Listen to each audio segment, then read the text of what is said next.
Welcome to the Tech Egg. Don't get scrambled. Enjoy the video. You start by preparing the essentials. Charge the watch to about 50% and power it on.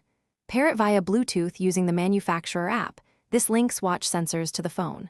Once paired, grant location and motion permissions so the watch can access GPS satellites and movement data. Make sure firmware updates install. Updates often fix GPS accuracy. After permissions and updates finish, open the activity or GPS mode to begin satellite acquisition. This is the first actionable step. You now focus on obtaining a solid GPS fix.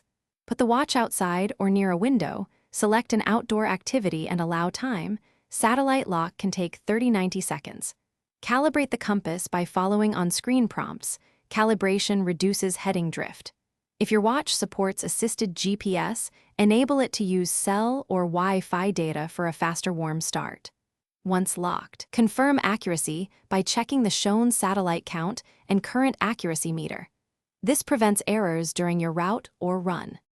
You finish by recording and reviewing your session properly. Start the activity, glance at pace and distance periodically, and stop when done. The watch stores a detailed track. Then sync to the phone app to see maps, splits, and elevation. This explains how and why metrics changed. If GPS errors occur, reboot the watch and phone, clear the app cache, or unpair and repair the device.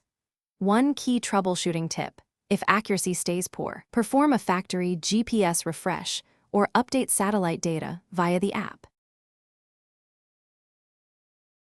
Thanks for watching. Consider subscribing if I helped unscramble your problems.